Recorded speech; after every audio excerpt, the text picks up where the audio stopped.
Somos Asamblea Radio. Protagonismo corresponsable por Venezuela. Somos Asamblea Radio. A partir de este momento y durante los siguientes 30 minutos nos transportamos en el tiempo. Este es un programa sobre la historia del Poder Legislativo y otros hechos de gran importancia para la memoria de nuestro pueblo, donde se destacan los momentos más relevantes del Parlamento venezolano, sus protagonistas, estructura, sus diferentes sedes, partidos políticos, historia, curiosidades y anécdotas, desde principios del siglo XIX hasta el presente. Historia del Parlamento y algo más. Además de conocer la historia de nuestro Poder Legislativo, damos a conocer las efemérides más relevantes en nuestro país, destacando las correspondientes al ciclo bicentenario de nuestra América, resaltando el gran patrimonio histórico-cultural en la vasta colección artística arquitectónica del Palacio Federal Legislativo, sede de la Asamblea Nacional. No existe es tan grato soñar si se es grato el soñar si se amar teniendo una. Hoy lunes 27 de octubre de este año 2025. Bienvenidos a su programa Historia del Parlamento y algo más. Como todos los lunes les habla el historiador de la Asamblea Nacional, Peter Mendoza. Y hoy tendremos un gran tema. Hoy, el 18 de octubre de 1945, a sus 80 años de aquellos históricos acontecimientos, los cuales el antiguo senador y expresidente de Venezuela, historiador Ramón J. Velázquez, él declaró de que el 18 de octubre de 1945 partió el siglo XX venezolano en dos partes. Una fecha de gran trascendencia, el derrocamiento del presidente Isaías Medina Angarita, y todo lo que realmente surgió a raíz de ese acontecimiento y cómo se conjuró aquel movimiento que causa polémica uno en nuestros días. Fíjate que el Partido Comunista y las fuerzas que apoyaron al presidente Medina Angarita lo llaman un golpe de Estado, mientras la Fuerza de Acción Democrática lo llaman la Revolución de Octubre. En fin, tiene variantes, detractores, personas que la condenan. Yo, en lo personal, yo recuerdo en el año 2005, revisando la prensa, en ese momento hacíamos análisis sobre la noticia relacionada con la Asamblea Nacional, y el 18 de octubre del año 2005 se estaban conmemorando los 60 años de aquel acontecimiento. Y recuerdo en el obituario ver una persona de época, me llamó mucho la atención, y era un policía que estaba allí, y el obituario respondía a los 60 años de aquel acontecimiento. Me llamó mucho la atención. Ese obituario era, lo habían colocado sus hijos, sus nietos y bisnietos, aquel policía que murió en las calles de Caracas el 18 de octubre de 1945. Y llevamos esto a la reflexión, porque imagínense, 60 años después todavía esas cicatrices quedaron abiertas en la sociedad venezolana, y una fecha aún polémica en nuestra historia. Y hoy develaremos parte de esa historia del 18 de octubre de 1945. Bueno, como todos los lunes me encuentro en compañía de nuestra bella locutora, investigadora de la Asamblea Nacional, Carolina Caballero. ¿Cómo está, Carolina? Gracias, bienvenidos a su programa Historia del Parlamento y algo más. Así, a sus 80 años de este histórico acontecimiento. Un suceso que sin duda, como bien nos explica el historiador aquí presente, es muy polémico. Aún todavía en nuestros tiempos causa gran debate. Como bien lo dijiste, algunos lo consideran como un movimiento revolucionario, otros lo consideran como un golpe de Estado. Y por supuesto esto tuvo un largo alcance todavía hasta nuestra fecha. Así que vamos a ahondar un poco de cómo fue este contexto histórico, quiénes fueron sus protagonistas y efectivamente cuál fue su desenlace. Sí, para entender el gobierno de Isaías Medina Angarita debemos remontarnos al año 1899, el último año del siglo XIX venezolano. Allí Cipriano Castro, que venía de Colombia, pasando por Capacho con 60 hombres, van avanzando hacia Caracas, hacia el centro de Venezuela, y efectivamente entran a Caracas en ese año, a finales del año 1899, y toma el poder. Es el inicio de una larga hegemonía andina. Él va a estar durante 9 años, Carolina, hasta el año 1908, diciembre de 1908, donde por problemas de salud, en próstata, tenía un problema bastante grave, debe ir hacia Alemania, Europa, y Alemania para operarse, y queda el vicepresidente encargado, que era Juan Vicente Gómez, el cual le da un golpe de Estado, lo remueve del poder, toma el poder en diciembre de 1908. Gómez le prohíbe en reiteradas ocasiones a su antiguo compadre y presidente Cipriano Castro la entrada a Venezuela. De hecho, él va a morir en el exilio, ya hacia la década de 1920. Y Cipriano Castro intentará entrar una y otra vez, pero no va a poder, porque Gómez realmente se hace el hombre fuerte de Venezuela durante 27 años. Esto va a llegar a su fin el 17 de diciembre de 1935, cuando Gómez fallece, muere. Es importante decir, porque ya cuando Gómez está moribundo, hay un dato interesantísimo que es poco conocido, que es Agustín Blanco Muñoz entrevista a Pedro Estrada.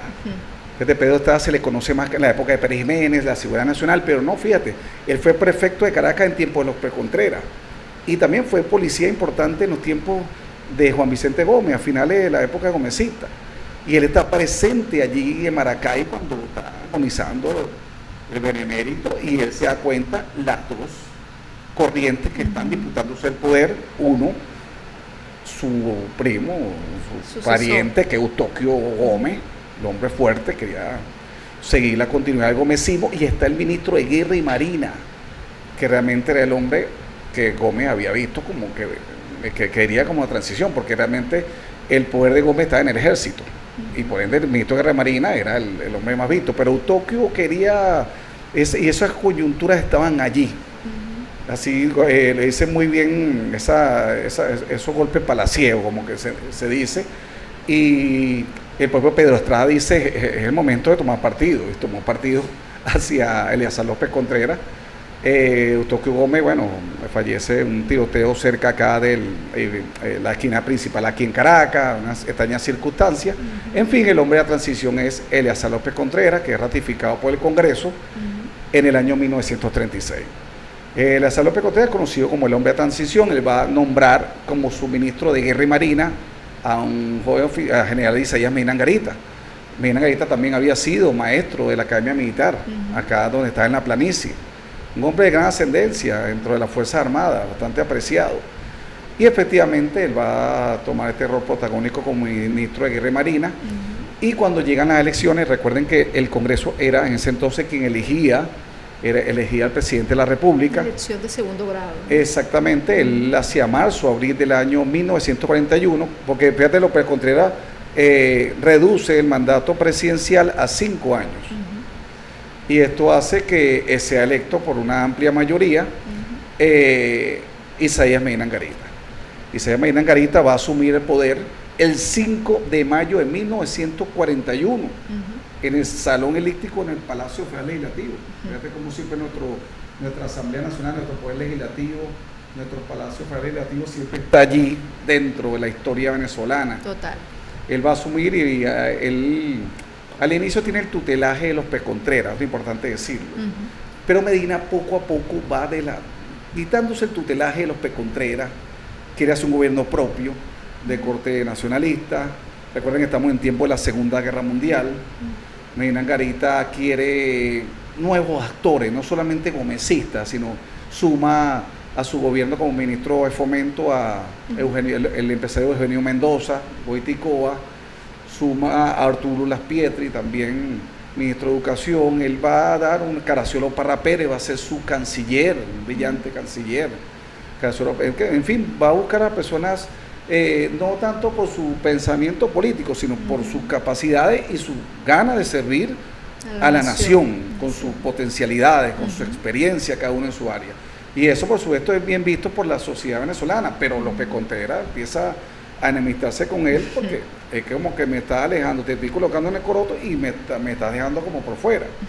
Esto va a traer consecuencias muy importantes y muy graves en el futuro cercano de esta presidencia de Medina Angarita.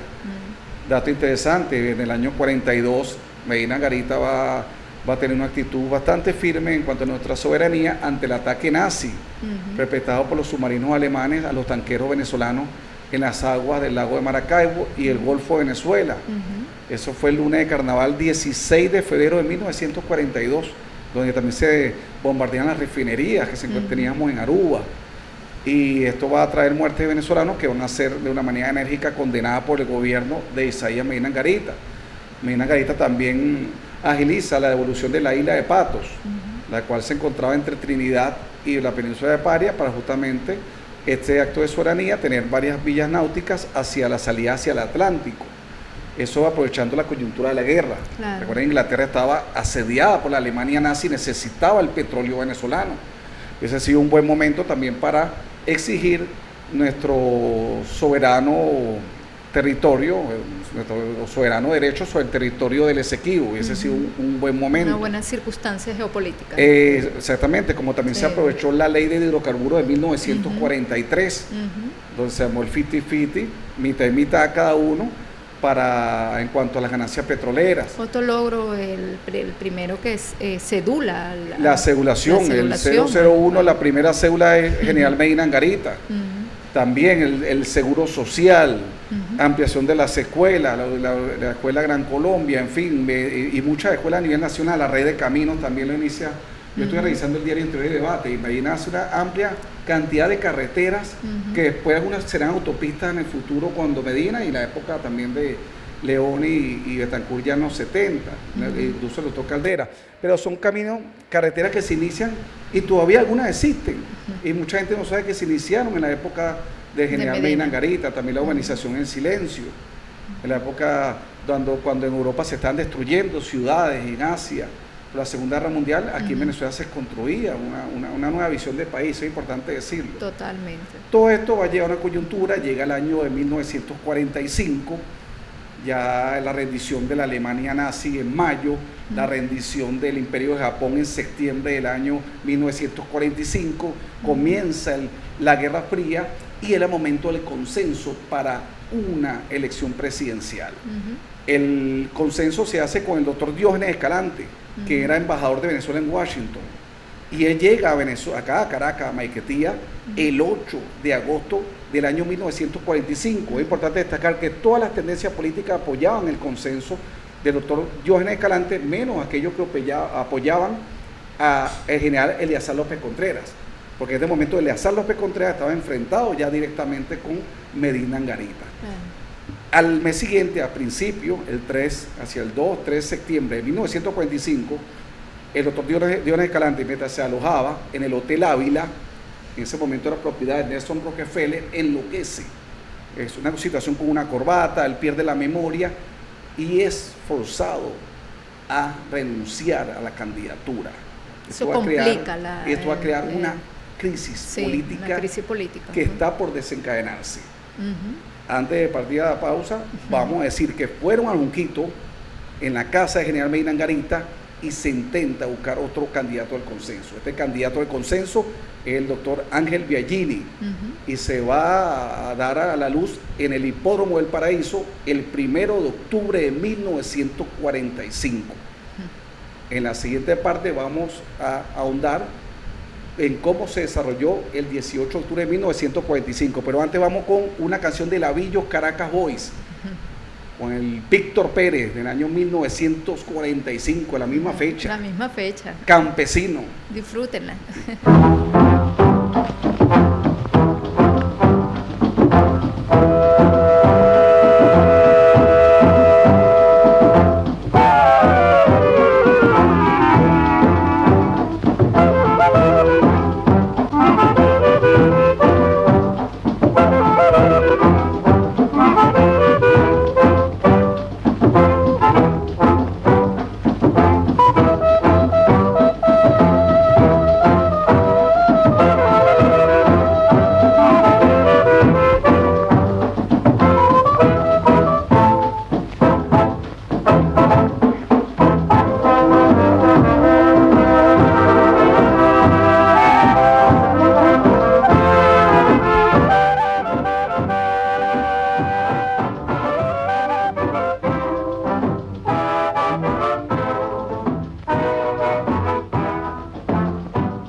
tienes que levantarte,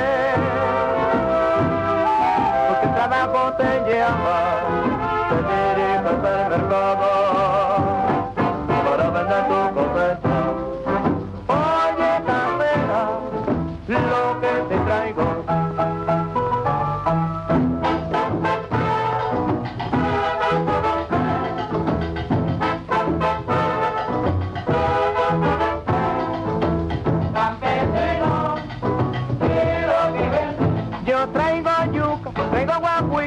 Los sabrosos merengues. Traigo aguacate, yo traigo melón y fresquecito el tomate.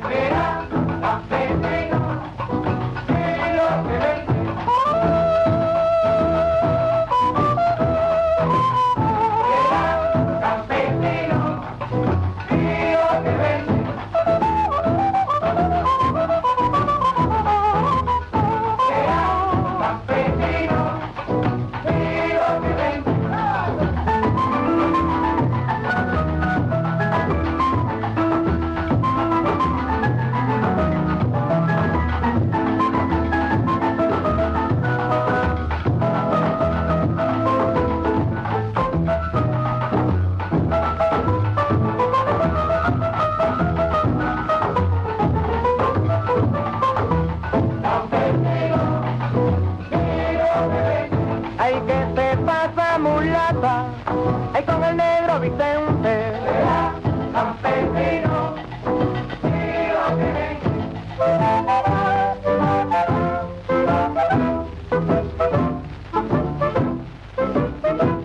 Somos Asamblea Radio. Protagonismo corresponsable por Venezuela. Somos Asamblea Radio. Es tan grato soñar si se es grato el soñar. Y regresamos a nuestro programa Historia del Parlamento y algo más. Después de haber escuchado esta canción del año 1945. Imagínate, Víctor Pérez, Lavillo Caracas Boys. Una música que está acorde con aquellos acontecimientos. Nos traslada a la época. Y hoy conversamos sobre el 18 de octubre de 1945, a sus 80 años.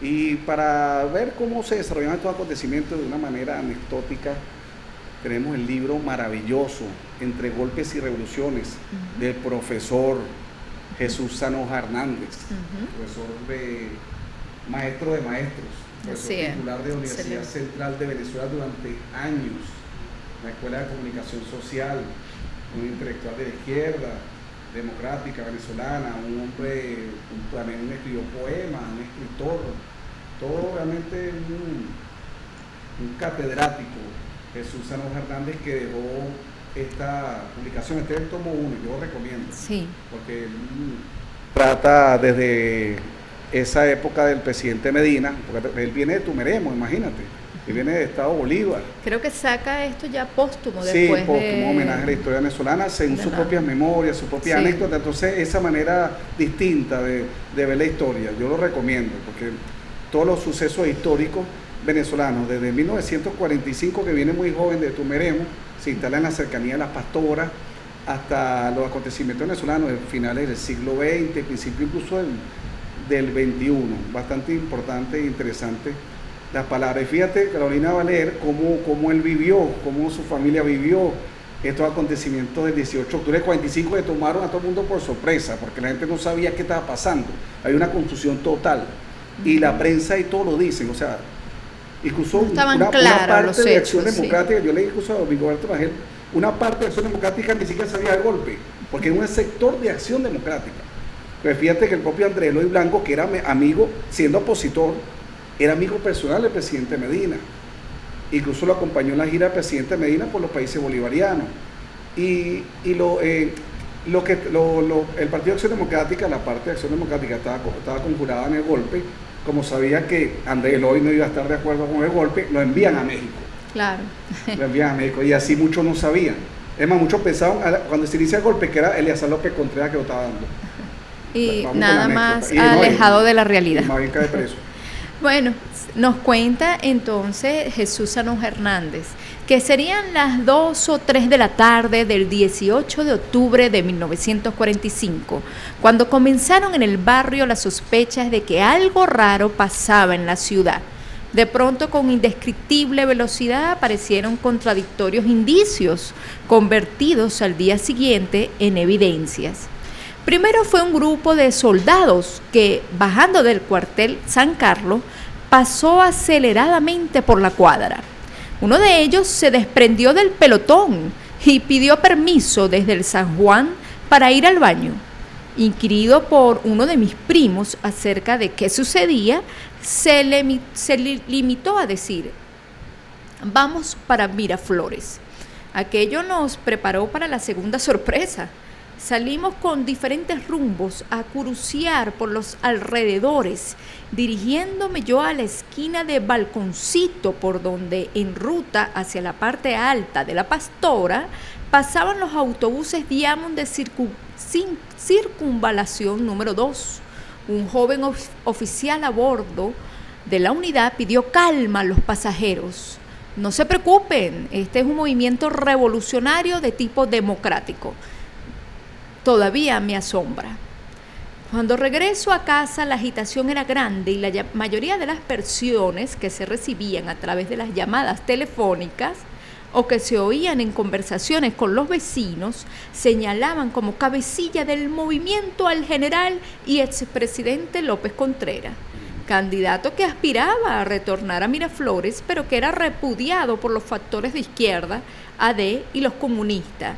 Entre ellos no faltaba más por el Partido Democrático Venezolano, PDV, apéndice del medinismo que había acogido en su seno aparte de la generación del 28, conocida como el ala luminosa. Uno de los ideólogos del PDV palaciego era precisamente Uslar, tal vez el de mayor influencia sobre Medina. Y nos continúa diciendo Jesús Anoja: el mayor Celestino Velázquez, como otros militares, revelaría las medidas tomadas por él y otros oficiales al término de la mañana del 18, al enterarse de que el golpe estaba descubierto. Él y otros conjurados se adueñaron de Miraflores y fueron apresando a los altos oficiales del ejército y a civiles que acudían al palacio, entre ellos el general Chalbot Cardona, suegro de Pérez Jiménez. Fíjate tú, el suegro. Y Pérez Jiménez está en la conjura preso y su suegro cae preso por apoyar a Medina. Ok. No, y fíjate el caos también, es importante decirlo, por el golpe se adelanta. El golpe se adelanta porque es descubierto, entonces a media mañana. Imagínate, la gente va a su trabajo, a sus cuestiones, entonces hay imágenes de eso, los tanques de guerra metidos entre los carros. O sea que, fíjate, claro, a medida que... Y fíjate qué impacto también para la gente cuando ve... A medida que las calles de Caracas, o sea, la cercanía del silencio, Cuartel San Carlos, la planicie, la planta, se parece a las calles de Madrid durante la Guerra Civil Española, claro. La gente se da cuenta y se empieza, pero al inicio era como un estado de confusión. Fíjate que nos sigue diciendo que está el propio López Contreras, también cae. Seguidamente apresan a Pérez Soto, también a Briceño Iragorri, quien era presidente del Congreso, Uslar Pietri, el Monseñor Pellín, Pedro Sotillo y Arévalo Cedeño, el mismo que había batido récord de invasiones fracasadas en tiempos del gomecismo. 7 veces intentó tumbar Gómez.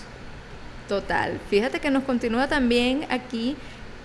Nos dice que de manera que aquello sucedía mientras en las casas de mis tíos tratábamos de develar el misterio. Larga fue la espera hasta que finalmente el día siguiente supimos los nombres de los miembros civiles de la Junta Revolucionaria de Gobierno, que resultaron familiares para cualquier caraqueño, excepto el de Edmundo Fernández, médico de quien se supo después que había servido de enlace entre jóvenes de la logia Unión Patriótica Militar y el reducidísimo grupo de dirigentes de AD, en el cual la voz cantante la llevaba Rómulo Betancourt, precisamente el que sería designado como presidente de la Junta, integrada además por Luis Beltrán Prieto, González Barrio y Raúl Leoni, de AD, Edmundo Fernández, independiente, y 2 oficiales del ejército, Carlos Delgado Chalbó y Mario Ricardo Vargas. No aparecía en el nuevo gobierno Pérez Jiménez,